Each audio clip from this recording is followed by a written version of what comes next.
안녕하세요 달콩이 분들, 별콩입니다. 오늘은 실스를 무지개 테마로 꾸며볼 거예요. 다꾸를 하다가 업로드용으로 하면 좋겠다 싶어서 바로 카메라를 켰습니다. 그 전에 일기 쓸 공간을 만들기 위해 떡매로 정사각형 틀을 만들어 줄게요. 정사각형 떡매를 들고 오면 됐는데 큰 떡매를 9cm로 조절해 주었습니다. 일기 쓸 공간에 배치해주고 마테로 고정해주세요. 이제 무지개색으로 컴패티와 반짝이를 붙여줄 거예요. 빨간색은 채워뒀으니 이제 주황색 차례입니다. 대신 빨간 색깔 맞물리는 부분은 빨강과 주황이 섞여있는 컴패티를 사용해 주었어요. 맞물리는 부분만 잘 선택해준다면 무지개 다꾸는 순식간에 할 수 있습니다. 솔직히 제가 실스는 많이 사는 편이 아니라서 색이 다양하진 않아요. 그래서 최대한 많이 있는 빨강, 주황, 노랑 부분의 비중을 더 키웠습니다. 컴패티를 붙인 후 남는 공간에는 반짝이 등으로 채워주었습니다. 사용한 컴패티 및 반짝이의 구매처는 설명 참조글에 적어 놓을게요. 저는 멜리팩토리에서 구매한 파티 실스가 제일 유용했어요. 그리고 남는 공간을 더 빽빽하게 채우기 위해서 마고지님 실스를 더해주겠습니다. 여기서 문제점은 제게 주황색 컴패티나 반짝이 실스가 적당한 거예요. 그래서 주황색 반짝이만 넣었습니다. 겨우 끼워 맞춘 후에 바로 노란색으로 넘어가겠습니다. 색만 맞추면 되고 배치도 신경 쓸 것 없이 붙이면 되기 때문에 부담 없는 다꾸가 될 거예요. 만약 공간이 남더라도 아주 작은 실스를 붙이면 되기 때문에 걱정 없이 잔뜩 붙여주세요. 이제 노란색 반짝이를 붙여주겠습니다. 무지개 다꾸가 잘 보일 수 있는 각도는 대각선이라고 생각이 돼요. 무엇보다 대각선이어야만 실스가 적게 들어갈 수 있습니다. 가로나 세로로 진행하게 되면 작은 실스가 많이 쓰이게 될 거예요. 저는 빽빽하게 하는 것을 좋아해서 대각선으로 진행했습니다. 갖고 있는 실스들의 수를 생각하며 비중을 정해주세요. 그래서 위쪽에 노란색을 더 추가해 줄 거예요. 노란색만 있는 컴패티는 없어서 반짝이로만 채워주었습니다.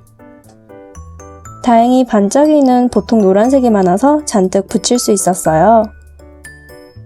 대신 주황색 부분이 적었기 때문에 작은 사이즈의 주황색 실스를 더해 주었습니다. 저의 경우 주황색의 비중이 적으니까 주황과 노랑의 두께를 크게 주었어요. 매우 작은 실스는 멜리팩토리님 실스 외엔 사지 않아서 유용하게 사용했습니다.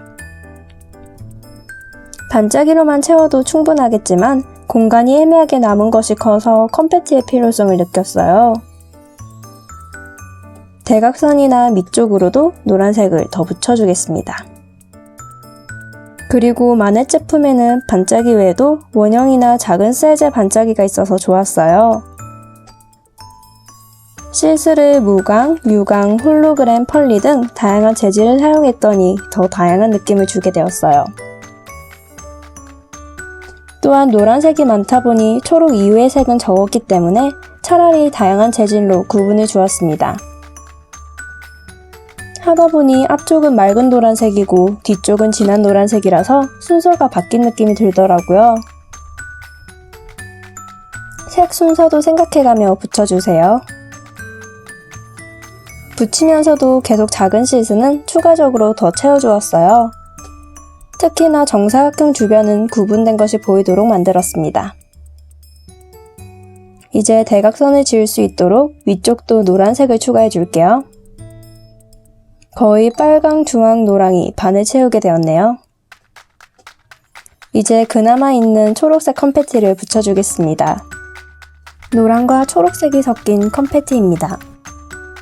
그리고 그나마 있는 컴패티가 너무 적어서 노랑과 초록을 잇는 부분은 적게만 해주겠습니다. 초록색 컴패티 아래로는 노랑, 옆으로는 초록으로 어쩔 수 없이 구분해 줄게요. 연두와 초록색이 섞인 컴패티를 주고 다시 반짝이와 작은 실스를 넣었습니다. 초록은 순식간에 지나가게 두고 애매하게 구분이 되는 걸로 되겠네요. 밑에는 바로 연두와 초록색으로, 위쪽은 노란과 연두로 이어주겠습니다. 서서히 위로 올라가고 있는 게 보이네요.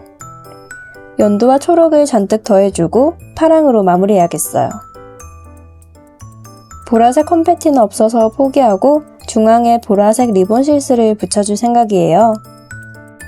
긴 컴패티 실스는 미세스 그로스만 롤로 구매했는데 크고 길어서 쓰기 무난하더라고요. 우선 큰 실스를 붙여두고 순차적으로 크기를 줄여나가 줄게요. 전체적으로 봤을 때 일정한 무지개는 아니지만 재질의 차이가 있어서 괜찮아 보이죠?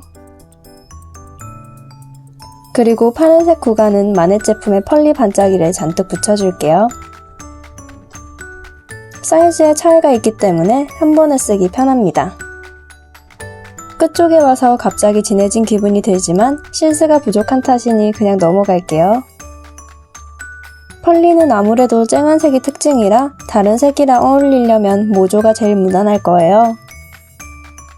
하면서 느낀 건데 실스도 더 사야겠다는 생각이 들더라고요.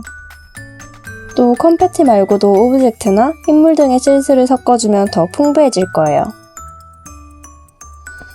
그리고 실스를 붙이면서 중앙에만 치중되었기 때문에 반으로 잘라서 테두리에도 붙여줄게요. 이제 추가적으로 섬세하게 더해주겠습니다. 예전에 장미 실스 닦고 할 때처럼 다시 빈 공간에 작은 실스를 더해줄게요. 이제 정사각형을 빼주고 다시 체크할 차례입니다. 떡매를 빼냈으니 생겨버린 빈 공간을 채워주면 됩니다. 이번에는 특히나 테두리를 위주로 보완해줬어요. 작은 실수를 사두어서 다행이네요. 보충하는 시간은 스킵해줄게요. 이제 조금 전에 말한 리본 실스를 붙여줄게요. 보라색을 못 더했으니 보라색으로 붙여주겠습니다. 깃털도 고민을 했는데 사이즈가 상대적으로 작아서 안 어울리더라고요. 다행히 리본이 있어서 이걸로 선택했습니다. 사이즈가 딱 알맞네요. 작은 실스를 더해야 하나 고민했지만 꽉 차있기 때문에 수스와 알스로 넘어가 줄게요. 저는 닦구를 늘 미리 하기 때문에 전에 붙여둔 날짜를 확인하고 붙여야 해요. 날짜와 요일을 붙여줄게요. 수스와 알스는 이번에도 마고즈님 제품으로 보라색을 선택했습니다. 진한 보라색이라서 다행히 리본 배경과는 구분을 줄 수 있어요. 핀셋으로 안쪽 원형도 뚫어가며 붙여주겠습니다. 실스들을 일정하게 붙여준 건 아니라서 수스와 알스도 흐름을 만들어 줄게요. 알스의 경우 수스와 비슷한 색이 안 보여서 더 진한 색으로 만들어 주었어요. 수스와 알스의 색이 같았으면 좋았을 텐데 아쉽네요. 자, 지금까지 무지개 테마로 닦구를 해봤습니다. 다들 실스가 넘쳐난다면 왕창 쓰면서도 예쁘게 꾸밀 수 있는 무지개 닦구를 해보는 건 어떨까요? 시청해주신 달콩이분들 감사하고 좋아요와 구독 부탁드려요. 지금까지 별콩이었습니다.